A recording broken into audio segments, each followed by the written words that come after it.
Thanks for joining us tonight here on Arc Salt Lake. I'm Brian Schnee. It is Wednesday, July 23rd. Tonight is another installment of Utah's Missing, where we're questioning where is Kylie Arellano, the 15-year-old that hasn't been seen for 55 days. Why hasn't her case gotten similar attention in the public eye to other missing teenagers in the state of Utah?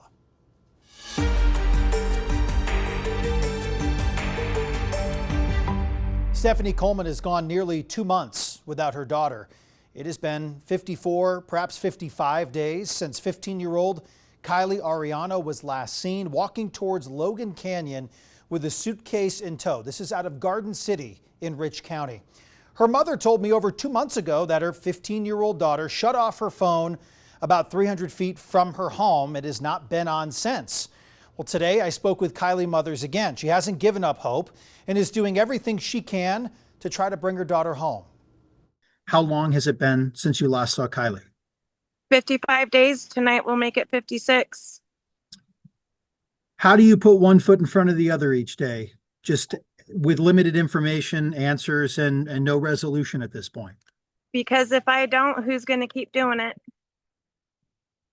I do everything I can to spread awareness and her flyers, and we've had a lot of people following and helping and spreading a lot of words. We finally got t-shirts, so that helps a lot. And we got window clings, and I have my 12-year-old still at home, and so I'm trying to keep everything as normal and stable as possible. So have you heard anything new, any potential sightings of anything at this point? nope, nothing. The last one was the Salt Lake sighting, but the footage that we received, it wasn't Kylie. I try not to let my mind go in different places. I try to remain positive. My number one saying that everyone can confirm is we will find her. We won't stop until we do.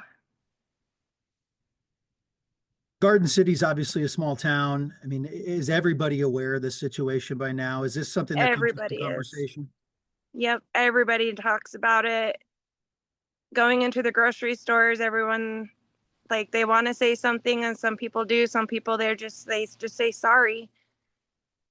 So it's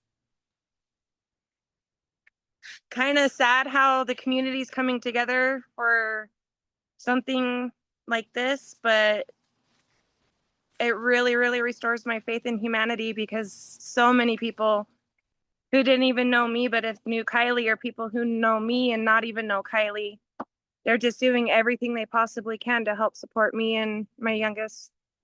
There's not as much that we've been able to locate about technology tracking, things in that nature that show a little bit into an investigation from, I guess, a public side without giving away the integrity of the investigation. So it's been difficult to put information out when you don't have it. Exactly. And I think there's a lot of people that are frustrated about that, at least on the public side when I read through comments. And we want to do that. We do. We want to get that information out there. It'll help a lot, because knowing where, pointing us in a direction of where to start. We finally got her in the NECMEC, and they're going to be investigating it as internet sex crimes and child trafficking, with the evidence that I have had this whole time. And Rich County still not taking the initiative, I think would be the right word, and asking for more help. It's really put a huge roadblock on it. So now that we have a few teams, I even have Beacon helping me, and but unfortunately there's just so much they can do without warrants. Kylie was mailed a debit card in December from a boy in Pocatello. I called and had a well child check done on that family, and the dad was caught lying to Pocatello Police Department about the whereabouts of his son and for the extended amount of time that he supposedly was gone. But until Rich County will help me file the reports on this, there's not much I can do. And that is proving the boy called Kylie days before she ran away. If he was where the parents claimed, which they said he was in a mental institution, why did someone who owned, from the phone number that owned by the mother, call Kylie just days before she disappeared? When this boy was blackmailing Kylie, recording her, messaging her friends, saying if she didn't respond to him or communicate with him, he was going to leak her videos. And that's where there is proof that it's been going back and forth between Idaho and Utah. I mean, we live right on the Idaho-Utah border. I work in Fish Haven, which is just 7 minutes across the border in Idaho.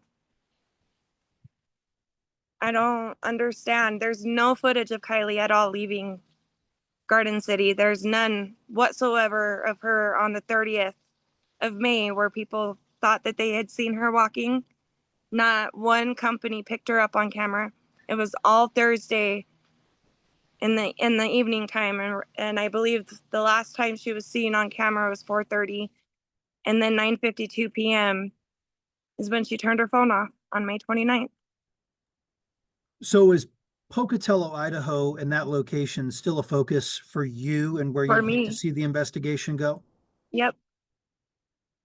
If not, if they don't have anything to do with Kylie disappearing, which my gut instinct and my mom heart tells me she is with that boy. With the months, and I mean, it started back in December when the debit card came in the mail and I reached out to family members. Is there something you want other parents to know about what their children are doing and the difficulties of that balance and all of that? So maybe we can hope and help other families at this point that are steering down that path. Honestly, my number one advice is don't let him play on Roblox and Minecraft. That's where all of this started, and I know it's not just for my Kylie, it's other teenagers, and I mean, this started with Kylie years ago. Discord is another one. So many things can happen in those servers. It's no matter how much you think you're supervising, there's so much going on behind the scenes, and they learned how to use code words and other ways to get into our kids' minds. It's if you're not physically sitting there with them and cannot take the time to watch everything, every moment, every click, every type, my number one suggestion is don't let them have it. Keep searching, keep looking. If you think it's her, take a video. So that way we can't miss it this time.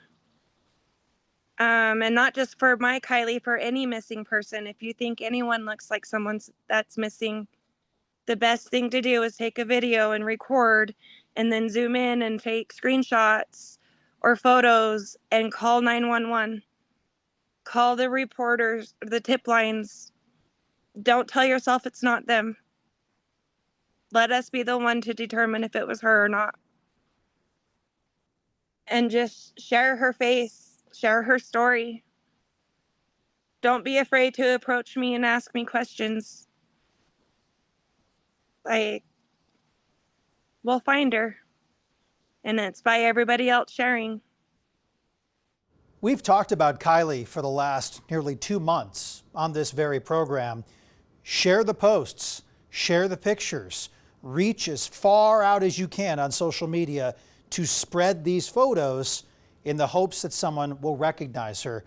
It takes everybody here. So this Friday, Stephanie is holding a fundraising barbecue with hopes that Kylie will somehow be able to see how many people want her safe return. It will be at Heritage Park on Friday. It's to raise money for a reward for Kylie. We're doing a barbecue. We're having a band that's coming up. They offered to do a free concert. We're going to have karaoke, raffle. It's going to be going. We're going to play bingo, cornhole, and just get everybody together and spread more awareness about Kylie and get some footage so Kylie knows it's not just Mom and Jaden who wants her home. It's everybody up here. I mean, people are coming from all over the state to come and be a part of this. So Well, Garden City is far out from a lot of folks, especially if you're along the Wasatch Front. It's a commitment. So if you can't make it there and you'd like to support, you can always reach out to Kylie's mother. She's very active on social media. You can donate that way. You can give that way. You can give an item for the raffle if you want to give something, if you're a business owner. But if you do want to go, head over to Heritage Park in Garden City Friday at 6 o'clock for the fundraising event. So I did call the Rich County Sheriff's Office this afternoon with some questions about the case. I did not get a call back. I've reached out to them on and off over the last month and a half or so. Other than the initial posting that they shared a few days after Kylie's disappearance, we have not heard anything from the Sheriff's Office. And yes, we are looking for other investigative sort of tactics to bring you that information. Because we don't have that information, this has not been shared as publicly and as widespread as other cases, because a lot of that investigative details are not out there in any way, shape, or form. But we're trying to get some answers and at least learn about potential leads and other information. Anyone with information about Kylie's whereabouts should call the Rich County Sheriff's Office. They're the investigating agency. 435-793-2285. Reference the case number you see on your screen, 25R308.